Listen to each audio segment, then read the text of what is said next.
কারণ আমার আসলে পার্সোনাল একটা ডিস্টারবেন্স আছে আমার ওয়াইফের সঙ্গে সম্পর্কে। কারণ একটা সময় সত্যি আবার কিন্তু আমাদের এই রুটেই ফিরতে হবে, শিকড়। না, আমার ব্যক্তিগতভাবে মেস বাড়িতে থাকার অভিজ্ঞতা নেই। তো সেইখানে মেসবাড়ি হচ্ছে একটা অদ্ভুত ছোঁয়া, যেখানে মানুষ দেখতে গিয়ে একটু থমকে একটু ভাববে যে দর্শকের চোখে কোনায় জল আনতে পারবো। মেস বাড়ি মানেই আমরা জানি একটা হই হুল্লোড় করা পরিবেশ, সবাই একসাথে থাকা। কিন্তু সবার একসাথে থাকার মাঝেও কোথাও না কোথাও কেউ একজন একা আমি থেকেই যায়। সেই একা আমি থেকে আমরা হয়ে ওঠার গল্প বলতে আসছে দীপান্বিতা সেনগুপ্তর ওয়েব সিরিজ মেস বাড়ি, এবং এটি দেখা যাবে OTT প্ল্যাটফর্ম ক্লিকের পর্দায়। আজকে হয়ে গেল তারই ট্রেলার লঞ্চ। তাহলে আসুন দেখে নিই অনুষ্ঠান কেমন হলো, সবাইকে কি বলছে।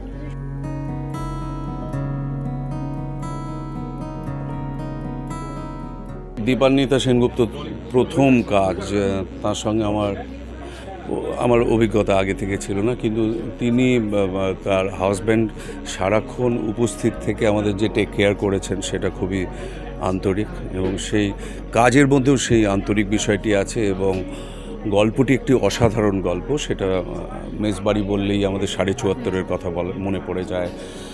আর মেসবাড়ি নিয়ে বাঙালির অনেক প্রিয় গল্প রয়েছে, বিশেষ করে শিয়ালদা অঞ্চল, শরদিন্দুর গল্প, শরদিন্দুর ব্যাক স্টোরি, শরদিন্দু বন্দ্যোপাধ্যায়ের, এগুলো মনে পড়তে থাকে। কিন্তু এটা একেবারে হুমায়ুন আহমেদের একদম ভিন্নতর একটা গল্প, যেখানে নানা কারণে বিশ্বনাথ বসু হচ্ছে মেসের মালিক, মেসটি চালান।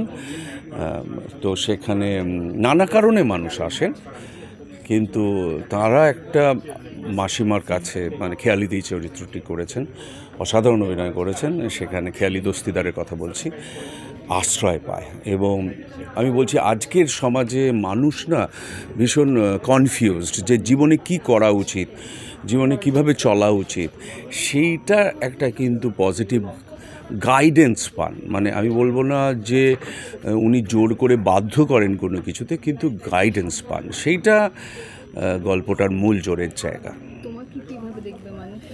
আমাকে এখানে ও বাড়িতে আমি প্রথম থেকে খুব অশান্তি করি, আমি চেঁচামেচি, হই হট্টগোল, এরা গান বাজনা করে, এ সমস্ত পছন্দ করি না।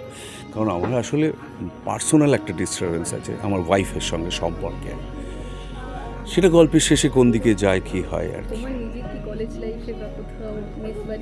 না, আমার ব্যক্তিগতভাবে মেস বাড়িতে থাকার অভিজ্ঞতা নেই, কিন্তু আমরা বহুদিন ধরে, আমি যেহেতু থিয়েটারের দলে কাজ করে এসেছি, 3 দশকের বেশি থিয়েটারের কাজ করছি, আমাদের থিয়েটারের সবাই মিলে আমরা যে শো করতে যাই বা দল যে চালাই, শো করতে গিয়ে যে একসাথে থাকা, ওয়ার্কশপের সময় যে 7 দিন 10 দিন একসাথে থাকা, সেখানে কিন্তু ওই ফ্লেভারটা আছে। হ্যাঁ, কয়েকজন আছে যারা গামছা, টুথপেস্ট, সাবান নিয়ে যাবে না, অন্যের থেকেই নেবে, ঠিক আছে।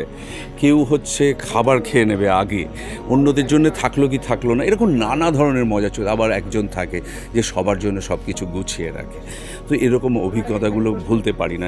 এগুলোই জীবনের বেঁচে থাকা সব কিছুর মধ্যে নুন। ওই নুন না থাকলে তরকারির তো স্বাদ হয় না। তো সেগুলো মনে পড়ে। এই মেস বাড়িতেও আমি খুবই আনন্দ পেয়েছি কাজটা করে। দেখো, মেসবাড়ি মানেই হই হই, সেটা ৭৪ কত বছর আগে, বসন্ত পেলাপ সেটাও কত বছর আগে। যত সময় এগিয়েছে তত দেখবে মানুষ অনেক বেশি স্বার্থপর, আত্মকেন্দ্রিক, বা নিজের কাজ নিয়ে ব্যস্ত। আমার প্রমোশন করতে করতে জীবনটাও ভীষণ জটিল হয়ে গেছে চারিদিকে। এখন সবাই র্যাট রেসে পড়ে গেছে, চাক বা না চাক, সেটা খারাপই লাগে।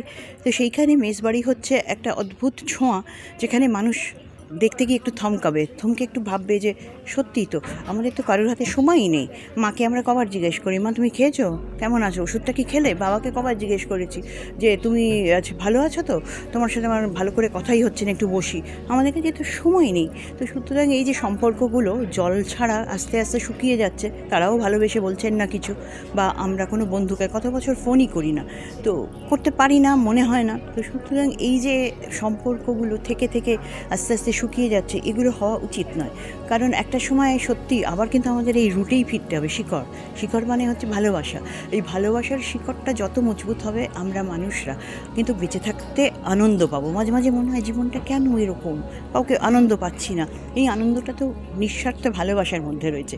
সেই জন্য এই মেসবাড়িও কিন্তু ভালোবাসার কথাই বলছে, যে ভালোবাসো, আর ভালোবাসতে এনকারেজও করছে। আর দীপান্বিতার ডিরেকশন খুব মুনশিয়ানার সাথেও দিয়েছে, গল্পটাও চমৎকার।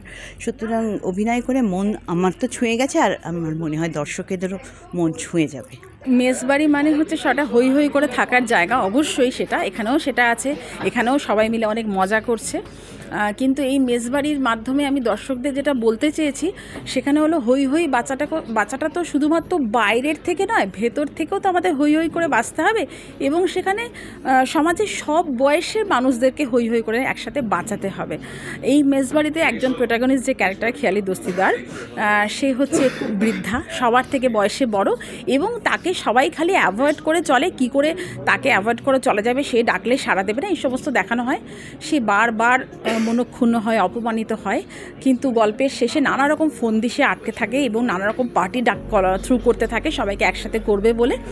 তো শেষমেশ সে দেখা গেল যে সে তার যেটা ভেবেছিল সেটা সে করতে পারলো, এবং সমাজকে এটাই এখানে তার মুখ দিয়ে আমি বলতে চেয়েছি যে সবাই মিলে একসাথে বাঁচতে হবে। খেয়ালির সাথে কাজ করার অভিজ্ঞতা কেমন? ভীষণ ভালো। খেয়ালিদি আমার অনেক দিনের পরিচিত, এবং ছোটোবেলায় টিভি বলতে যেটা বুঝেছি 13 পার্বণ দেখে, তো তখন তো খেয়ালিদিকে নিয়ে অভিনয় করার কথা ভাবতে পারি, তখন আমি অনেক ছোট। তো ভেবেছিলাম যে কোনো একটা চরিত্রে আমি খেয়ালিদিকে, এবং যখন আমি গল্পটা লিখি তখন আমার মাথায় মনে হচ্ছিলো যে খেয়ালিদির থেকে ভালো বোধ আর কেউ হতে পারবে না। ভীষণ ভালো মানুষ হিসেবে, প্রচণ্ড ভালো, যেরকম বলেছি সেরকম খেয়ালিদি দিয়েছে, তার থেকে অনেক বেশি কিছু পেয়েছি, অনেক কিছু শিখেছি দিদির সাথে কাজ করতে গিয়ে। সুর হয়েছে আইডি অর্থাৎ ইন্দ্রদীপ দাশগুপ্ত সুর করেছেন। গানটা আমারই লেখা। শ্যুট করেছি আমরা বিরাটি বলে যে জায়গাটা আছে, বিরাটি নিমতা, হ্যাঁ ওখানে একটা জমিদার বাড়িতেই শ্যুট হয়েছে। খুব হই হই করে, খুব মজা করে কাজ করেছি। বাড়িটাতে কোথাও কোনো কারেন্টের কানেকশান ছিল না, আমরা সব কিছু বাড়ি থেকে এনে বসিয়েছি। তার ফলে আমাদের সবই, মানে একটা সুইচ বক্সও আমাদের টেনে নিয়ে যেতে হচ্ছিলো। 4 তলা বাড়িটা, 1 তলার পরেই যখন 4 তলায় শুটিংয়ে যাচ্ছিলাম, সবাই খুব কষ্ট করেছে। আমার প্রত্যেকজন কাস্ট ভীষণ ভালো, খুব সাপোর্ট করেছে। আশাবাদী তো 100% আশাবাদী, কারণ সত্যি করে আজকের দিনের প্রডিউসাররা শুধু খুব চিন্তায় থাকেন যে যদি সিনেমাটা না হিট হয়, এটা তো প্রথম একটা চিন্তা ওনার তরফ থেকে। চিন্তাটা একদম ঠিক, এবং সেক্ষেত্রে বারবারই চলে আসে হচ্ছে একটা থ্রিলার, একটা সাসপেন্স, এটার উপরে। কিন্তু বাঙালি তো খুব ভালো প্রেম করতে জানে এবং খুব ভালো আতিথেয়তা জানে। তো আমি এটা করে মনে হয় যে দর্শকের চোখে কোণায় জল আনতে পারবো।